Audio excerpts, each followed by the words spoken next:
Bonjour mes chers amis, je reviens vers vous aujourd'hui pour vous donner les messages du tirage d'aujourd'hui, de ce vendredi. Je travaille avec le jeu de Katia que je trouve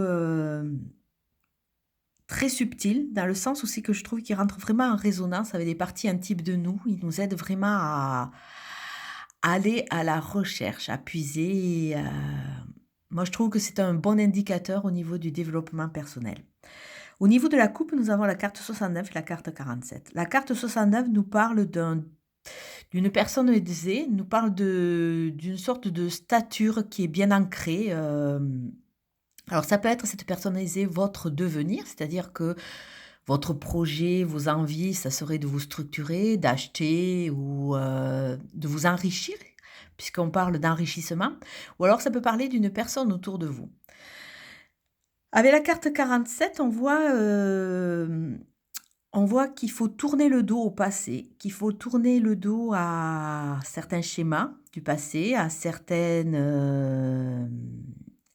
personnes, que on nous parle aussi, ça peut nous parler d'une personne du passé qui va revenir. Quand je fais cette association, je dirais plutôt que c'est vraiment, tourner le dos à un passé, à un chapitre, en tirer la bonne leçon de façon à repartir dans la construction, repartir dans l'enrichissement, repartir dans une nouvelle phase qui va nous aider à nous construire et qui va nous amener cette aisance ou peut-être pas une aisance financière, mais au niveau de la stature. C'est vrai qu'avec cette carte 69 on voit quelque chose, comment dire? Comme des fondations très très solides, on voit un ancrage. Alors pourquoi je vous parle ça? Pour moi que c'est plutôt, tourner le dos à un chapitre, comprendre certaines choses, simplement parce que la carte du jour, c'est la carte 20. Donc la carte 20 fait vraiment un écho à la carte 47, donc c'est vraiment une analyse du passé, c'est vraiment quelque chose du passé, une personne du passé, tourner le dos au passé. Là, il y a vraiment, cette notion de laisser aller quelque chose, de laisser partir quelque chose. Le passé, il faut le laisser où il est et si on veut avancer, il de temps en temps, il faut faire des comment dire? Des voyages intérieurs pour analyser, mais il faut surtout, en tirer la leçon et fermer certains tiroirs, fermer certains chapitres de façon à pouvoir partir allégé et repartir dans cette construction. C'est vrai qu'au niveau du positionnement, c'est comme si, en partant un peu sur la croix du jeu de tarot, le côté gauche, c'est le côté positif, donc ça serait quelque part votre devenir, votre envie,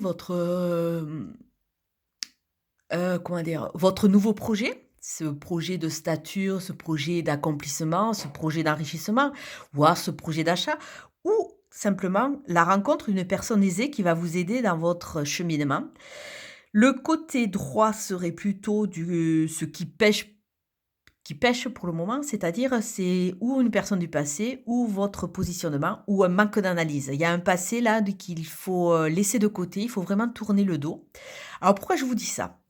Parce que, hier je vous ai parlé de l'effet entre guillemets «miroir» parce que c'est vrai que chaque carte a une sorte d'opposé. C'est vrai qu'au niveau des guidances, moi, je m'en sers énormément parce que ça fait des échos. Je me sers de ce système d'échos, c'est comme si c'était, un caillou qui rebondissait sur l'eau et qui faisait, plein de ronds. Alors la carte du jour, c'est la carte 20. Alors si on regarde quelque part, c'est 2 plus 0, c'est-à-dire 2. La carte 2, c'est quoi? Alors la carte 2 nous parle de naissance, elle nous parle de renaissance. Alors un projet, par extension, on peut dire que s'il y a ce travail sur le passé, ce travail sur ce chapitre qui se ferme, ce travail sur, cet abandon quelque part en cours de route où c'est que ce passé sera mis dans un tiroir et il ne fera plus mal, on va pouvoir petit à petit se reconstruire, devenir une personne aisée, devenir, cette personne ancrée qui va avoir des projets pour aller vers un avenir. Parce que là aussi on peut voir une voiture qui se dirige vers où? Vers le futur. S'il y a celle-là qui part vers le passé, celle-là peut partir vers le futur. Mais aller vers le futur, pourquoi? Beh, simplement pour se reconstruire, pour renaître. Là, on voit un vivier de projets, on voit une phase de gestation. On voit, une période un peu en stand-by puisque bon, toute phase de gestation, il faut un temps donné pour pouvoir quelque part la maturer et la mettre à jour. Mais on voit que si on arrive à accepter ces deux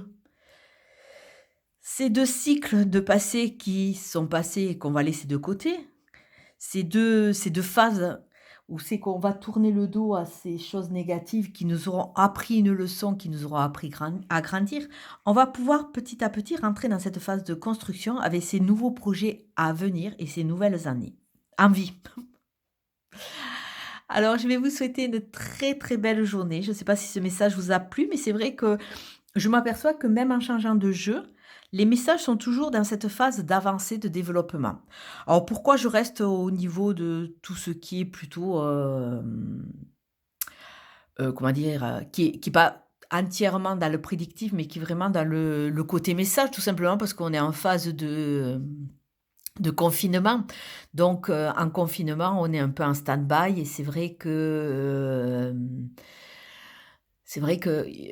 on comment dire? On s'autorise pendant cette période à travailler et consciemment ou inconsciemment, de toute façon, je pense que cette période va laisser quand même beaucoup, beaucoup de stigmates. Pour les gens qui auront travaillé sur eux, qui ont commencé à se libérer, je pense que cette période sera peut-être plus aisée. Pour les autres, c'est vrai qu'on s'attend à beaucoup, beaucoup de remue-ménage à la fin du confinement avec, comment dire? Avec pas des règlements de compte, mais avec des beaucoup d'ajustements.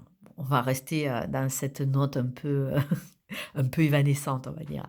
Je vous souhaite une très, très belle journée. Je vous dis à très bientôt. Merci, au revoir.